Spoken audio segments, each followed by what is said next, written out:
shiramwe munsi ya waguti bamaze kushiramo aho munsi nyogokuru bakaza nkabumva bakaza gusaka hirya hari ahantu bari baracukura kandi kobo kasohokaga inyuma imvura inyuma y'umurumba hari munsi ya fondasiyo gutya umwo uhinguka uwo bakwitagaho ubwonko bugasohoka uwo bakubitagaho nyine akakubira hirwo nyine nuko uko babigenzaga byari uburenganzira bwabo nta wabakomaga mu nkokora byari imbaraga zabo bwari ububasha bwabo bari bafite muri icyo gihe noneho ndiruka bamaze kumfata jewe baranzunguza anjugunya munsi y'umukingo iyo mitu nyira ahantu bandutekereze na ubuzima uhagazemo uyu munsi wa none bandutekereze uyu munsi wa none icyerekezo urimo ese uyu munsi wa none uri mu mahoro ese uyu munsi wa none reka nkubwire ahantu ari mubwiye mu kanya uwo mugabo Imana iramukoresha aho bari banjugunye araza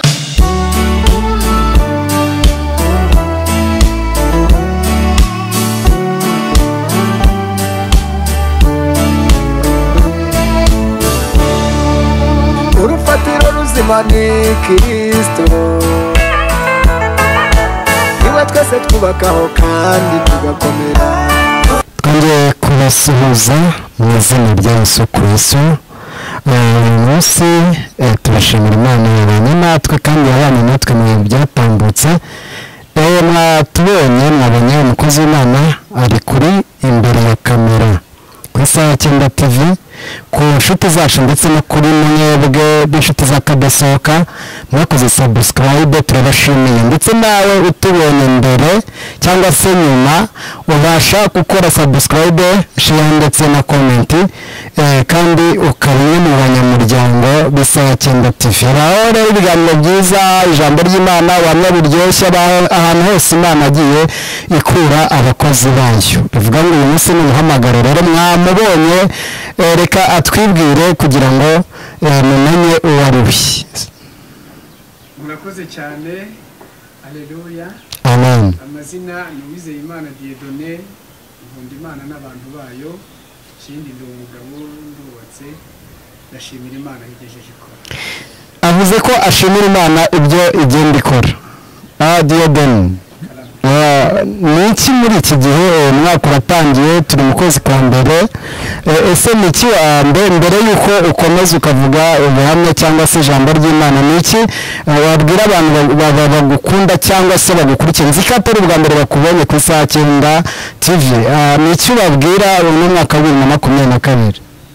Nakoze cyane icyo nabwira bakunzi b'Isaha 9 TV cyangwa se abantu bakunda Imana nabifuriza guhirwa muri buri kimwe cyose berekezaho amaboko. Ijambo ry'Imana riravuga ngo iyo nta cyumutima dushija turatinyuka tukagira imbere y'Imana kandi icyo tuvuze cyose icyo gihe akanwa kacu kaba kabaye nk'akamarayika. Mbahesheje umugisha rero kugira ngo dukomezanye nta ushikaje undi Imana bahungu. Okay, yewe icyo nkuzeho cyane ni imivugo ndetse no kuyobora amakwe. Hari abasore benshi washyingiye, hari abakobwa benshi washyingiye, ndetse hari n'abandi baba bagiye gukora amakwe. Ni iki wabanza kuvuga ku Isaha 9 TV ko nzi ko akanwa ko gafite? Imana urakoze cyane. Imana yampaye amagambo meza yo kubwira abantu, ariko abamaze kubaka urugo ndabasabira Imana ishobora byose kugira ngo umuyaga uri mu zindi ngo abo bantu umuyaga ntuzabageremo, naho umuyaga ari wahagurutse Imana iwuhagarike mu izina rya Yesu. Ikindi abandi nabo bari guteganya gucyuza ubukwe, ntabwo navuga kubukora ntabwo ari imodoka ahubwo abantu bateganya gucyuza ubukwe, nabo ndabasabira Uwiteka Imana ishobora byose kugira ngo ibahe aho bakura ubukwe bwabo ntibuzaba ubukwe bufite inyatsi na karande, ahubwo buzaba ari ubukwe bufite umugisha w'Imana burimo ibyo kurya ibyo kunywa burimo amahoro butarimo mbega ibizira by'umwanzi, ahubwo buzaba ubukwe bwatashywe n'Umwuka Wera. Imana ibahe umugisha kandi dukomeze dufatanye n'uwo muco tuwusigasire. Ijambo ry'Imana burya naryo byungikanya n'umuco kuko umuntu ufite umuco nawe arakizwa bikemera.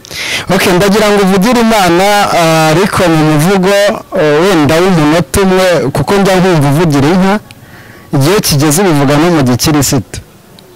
bivuga ngo rero ugiye kuyivugira umuvugo mu munota umwe.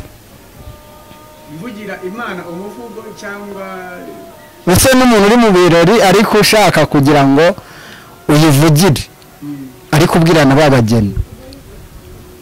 ndi intore ihimbaza umwami Yesu ubigira byose ngo twitangiye ku musaraba igorogota wacumuse icumu bavamo amaraso n'amazi yo kutweza umugeni we barakora igisigaje ni ukuza kumujyana bati ubundi kuki wirata iki ntirata umwami Yesu ubu ni wacumise icumu bavuyemo amaraso n'amazi yo kutweza nanjye mbabonye agakiza kandi kari ak'Abisiraheli umwenda ukingirije ahera ubutabutsemo kabiri abasore bakabona abakobwa bagakundana nanjye mbona ubwami bw'Imana. Guma Imana iguhe umugisha rero mikoro ni yawe imbere ya kamera naho ngaho naho umwami yadukuye Yesu aguhe umugisha ngaho komeza. urakoze Imana ibahe umugisha inshuti z'umusaraba wavuga Imana ayidukuye bwakwira bugacya gusa mbere na mbere mbanje gushimira Imana ihoraho. Reka mbanze dufatanye tubanze twiragiza Imana kugira ngo uyu muntu ugiye kumva ijambo ry'Imana rigira impinduka ku buzima bwe ndetse wari urushya ruhuke n'uwari urushya buhuke n'uwumvaga ko nta cyizere cy'ubuzima yumve ko nta Imana itavana umuntu. Turagushimiye uwera wa Isiraheli.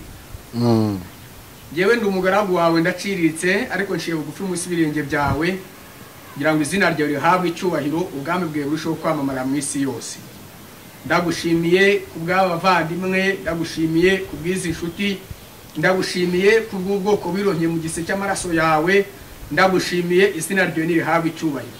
Nanjye ugiye kuvuga izina ryawe rero waravuze ngo wigishaga abane n'uwigishwa. Reka aba bantu bagiye kumva ijambo ryawe bahabwe umugisha kandi nanjye mpabwe umugisha kubwabo kubwa Kristo wa Nazareti. Turagushimiye kubw'ineza yawe tugiye kumva ijambo ryawe. Reka ritubere imibavu mwami Imana isumba byose itunga ubugingo bwacu n'imibiri yacu kuko wavuze ngo roho nzima itura mu mubiri muzima mu izina rya Yesu. Ndagushimira kubw'amaraso yawe n'uyu niteka ryose ni mu izina rya Kristo Yesu. Amen. Imana duhana umugisha. Reka tuganire ku ijambo ry'Imana riboneka mu gitabo cy'umuhanuzi twa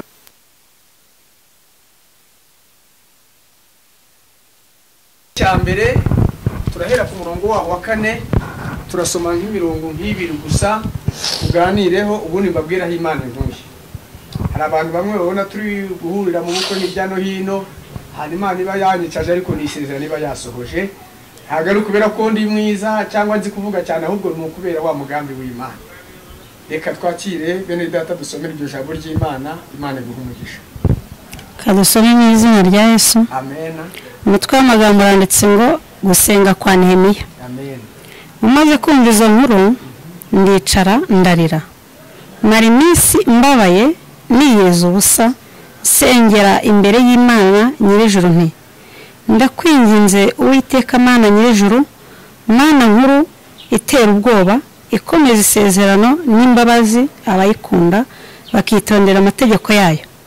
None tegera ugutwi kwawe kumve n'amaso yawe arebe, wumve gusenga umugaragu wawe nsengera imbere yawe muri iyi minsi ku manywa na nijoro, nsabira abagaragu bawe b'Abisiraheli natura ibyaha Abisiraheli twagukoreye, ni koko jye n'inzu ya data twaracumuye. Mwakira ijambo ry'Imana. Shimira Imana. Amen.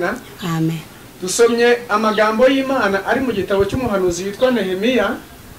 Uyu Nehemiya ngo yaricaye yumva inkuru, yumva ibyago, yumva amakuba, yumva bamwe bapfuye, yumva abandi batutswe, yumva abandi bari mu nzu y'imbohe, yumva abandi bari mu gisuzuguriro, yumva abandi bari hasi hariya mu kabande, yumva mu gihugu cyabo, yumva mu bwoko bwabo, yumva mu bera b'Imana, yumva harimo ibibazo bitandukanye. Ngo ariko amaze kumva ibyo bibazo waravuga ngo reka je nigira inama yo kugenda nkajya imbere y'Imana. Ngo aragenda aricara. Ndashimira Imana nanjye ko nicaye nkaba ngiye gufata umwanya wo gusenga. Uyu muntu witwa Nehemiya ngo amaze gufata umwanya aricara ngo arasenga. Amaze gusenga abwira Imana ngo jewe ndi umunyabya, abwira Imana ngo je naracumuye, abwira Imana ngo narasambanye, naratukanye, nakoze ibizira byose, ngo ndetse n'ikigeretse kuri ibyo ngo nari umuziritsi wa vino zibwa. Bivuze ngo nari ntuye mu kigega cy'inzoga, bivuze ngo aho yari ari byagaragaraga ko atagomba gukizwa, aho yari yicaye byagaragaraga ko ibyo by'agakiza no guca bugufi bitari bukwiye, kuko yari umuntu ukomeye, umuntu wari uri ibwami. Urumva nta kibazo yari afite cyo hanze, nta kibazo cy'ubuzima, ariko yumvise ibibazo bya bene se, aravuga ngo nanjye reka nicare hasi ndirire umurimo w'Imana. Ngo aragenda ajya imbere y'Imana, ngo aribwira ngo Mana, ngo genda umunyabyaha, namaze kuba umunyabyaha, na bene data bariya bose ndetse n'abariya bavandimwe, ngo harimo abasambanye, harimo abatukanye, harimo abibye, harimo abagambaniye abandi, harimo abakoze ibizira, ngo ariko uyu mwanya wa none njye ciye bugufi bwawe. Ngo Imana irangije yumva gusenga kwa Nehemiya, irabya ngo Nehemiya, numvise gusenga kwawe, maze kumva gusenga kwawe, ngo noneho haguruka ugende, ngo ujye muri bene wanyu bariya. Ngo Nehemiya ageze muri bene wabo, ngo aragenda bose ababwiye inkuru y'Imana, ngo ibaze kuba umwami yaramuhaye uruhushya rwo kugenda. Ageze muri bene wabo b'Abisiraheli, ngo aravuga ngo noneho ngo Imana yampaye ububasha, yampaye n'ubushobozi, mureke twongere twubake inkike. Ngo batangiye guhagurutsa kugira ngo bubake inkike, haguruka abagabo batatu bitwa ngo Sanibalati na Tobiya na Geshemu. Ngo nabo nubwo mugiye kubaka uwo murimo, ntabwo twe dushaka ko mwubaka, ahubwo turashaka ko mwongera mugatatana, abapfa bagapfa, ingo zisenyuka zigasenyuka, abangara bakangara, abarogwa bakabaroga. Ngo kuko twe cyo dushaka nuko abantu musebe, ntidushaka ko abantu mubabaze. Bivuze iki? Bivuze ngo hari ahantu Satani ageza akashaka kukuzirikira, akumva ko udashobora kuba wanyeganyega, ni akabigiye ukora na kakazi ukora ukamera ukarutwa n'udakora, ugakora ukwezi kwagera muri cyanjye ukagombye kupangira ya mafaranga, utubazo tukaba aribwo duhaguruka.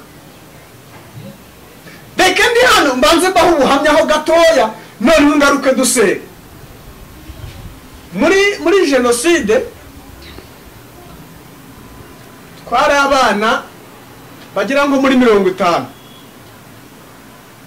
Abo bana ndibuka hari umugabo umwe, ni mwene wacu ubu ngubu, afungiye kuri gereza y'ahantu bita ku Gikongoro, ahantu hitwa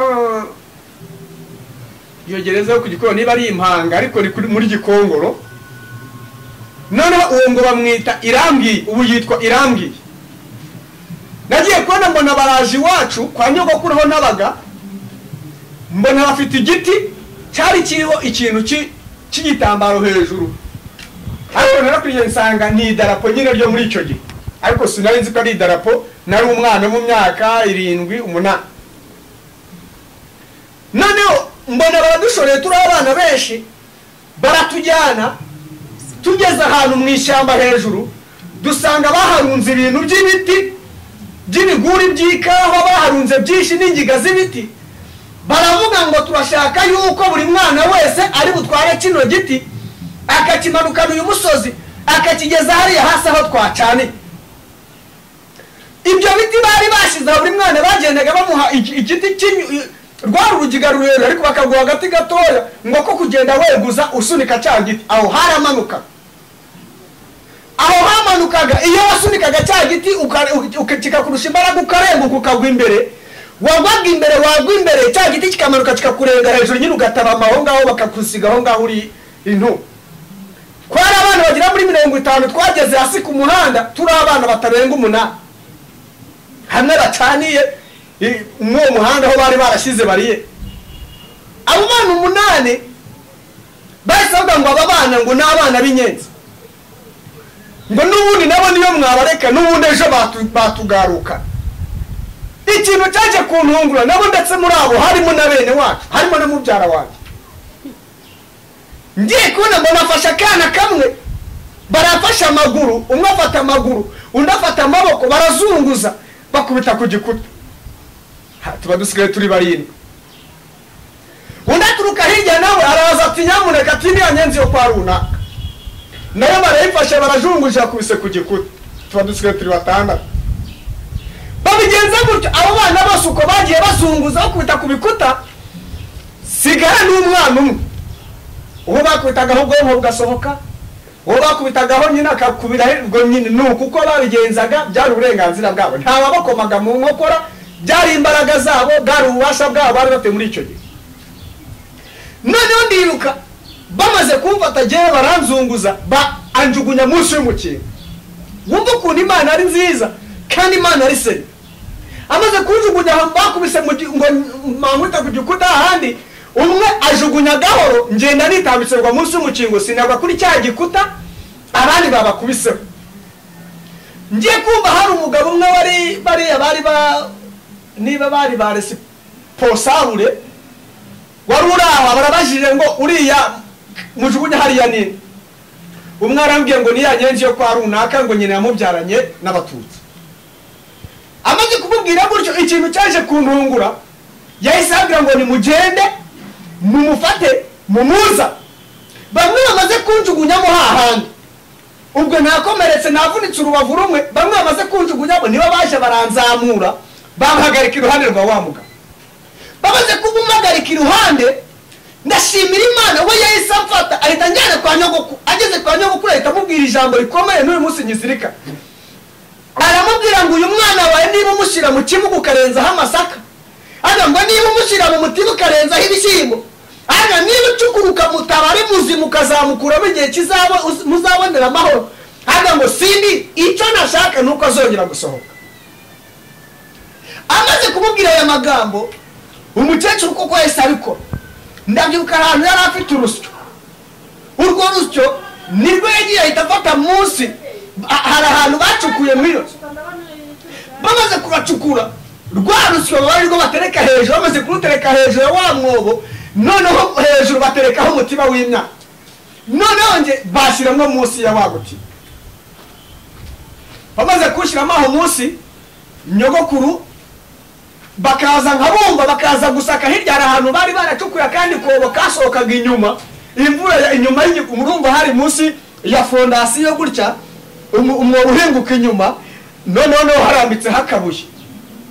Noneho baza muri wa mutima bakajya bajombamo ibintu by'ibyuma babaga bafite by'amacu, bakajomba mu mutima mu bishyimbo ngo bumve ko hari umuntu warengeye. Biza kuba ngombwa ko wa mukecuru ankura muri wa mutima. Amaze kunkura muri wa mwobo munsi y'umutima, ndaza nicaraho, bakajya banyuraho bagenda. Urumva byabaga byinshi narabibonye, ni ubuhamya bukomeye, ariko mba ahangaha niho nari nshatse kugira ngo uwumve nawe uburyo hari ahantu wari uri ariko Imana ishaka kugira ngo igukure. Maze kuva aha hantu nahuye n'urugamba rukomeye. Mama wacu yabagaho mu rugo, aravuga ati no, uyu nguyu ntabwo mushaka. Habahagurutse Mukamaru n'abacyusi mushaka. Mabukwe yabyaye umwana umwe w'umuhungu. Uwo mwana w'umuhungu afite uwo mukecuru afite abana 9, 8 bose ni abakobwa. Umugabo wanjye niwe muhungu uri, bivuze ngo ntuzazungura amasaha, kuko icyo gihe umwana w'umukobwa nta gaciro yagira. Niyo waba warize amashuri ukageza ahenda ko benshi batatumaga baniga, ariko nta mukobwa agiraga agaciro. Atangira kuvuga ati noneho wowe rero niweho tugiye guhiga, kuko niwe muhungu uri mu muryango, nyogokuru niwe ashobora kuzaraga iyo mitungo. Ni ahantu bandutekereze na ubuzima uhagazemo uyu munsi wa none, bandutekereze uyu munsi wa none icyerekezo urimo. Ese uyu munsi wa none uri mu mahoro? Ese uyu munsi wa none reka nkubwire ahantu ari mubwiye mu kanya, uwo mugabo Imana iramukoresha aho bari banjugunye araza bari untoragu. Ese wowe nta hantu nawe wumva wabwira Imana ngo nanjye ntoragura nkura aha? Icyo gihe Imana yakoresheje uwo mugabo, nawe hari uwo Imana yakoresha akagutoragura hano hari uri.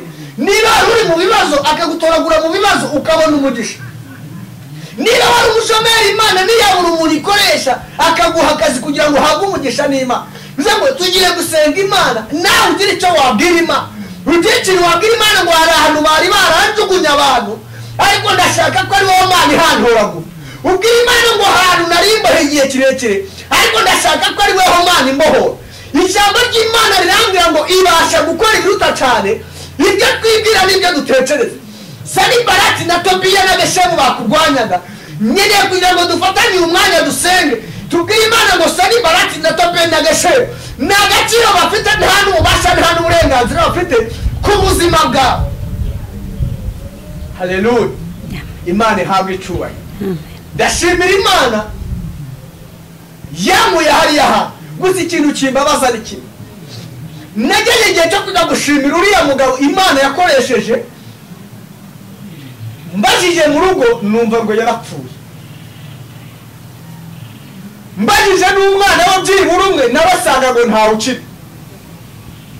Ishimwe nagombaga kumushimira, nzajya nishimira Imana, kuko nashaka kubwira nkamubwira imirimo n'ibitangaza Imana yankoreye, nkamubwira ko nawe hari ahageze, byibura mu mirimo yakoze hari ahageze nawe ngo ashimirwe ko mu gihe abantu bari bariho bica abandi, we yagerageje kumvira umwuka w'Imana akagira uwo yakiza, kugira ngo nanjye umwanya mbere kuvuga izina ry'Imana nanjye ndokora ubugingo bwawe, nanjye nkize ubugingo bwawe, kuko wumvise amagambo y'Imana Imana yashyize ku mutima wanjye, kugira ngo nkubwire ni ushobora kuba uri mu byaha. Reka nkubwire, jewe nanyoye inzoga hahandi navangavangaga, ngafata turbo mitsingi, ngafata urwagwa rw'ibitoki, ngafata kofi, nizo zari zigezweho icyo gihe, nkavangira mu ijage, narangiza kuvangira mu ijage nkanywesha ikirahure kugira ngo numve ko ndi busibe. Ariko Imana intoragura aho hantu iranzana irangira ngo mwana wa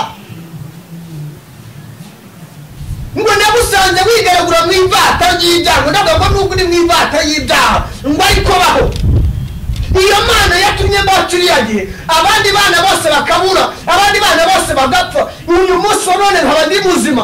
Igitumye uri muzima nawe ni nacyo kigiye gutuma Imana ikora, igitumye ukiriho nicyo kigiye gutuma Imana ihaguruka mu ntebe yayo. Haravuga ngo ntabwo Imana inereye si yaramara, ngo ntabwo Imana inezezwa nuko abanyabyaha bapfa, ngo ahubwo ikinezeza Imana nuko abantu twihana.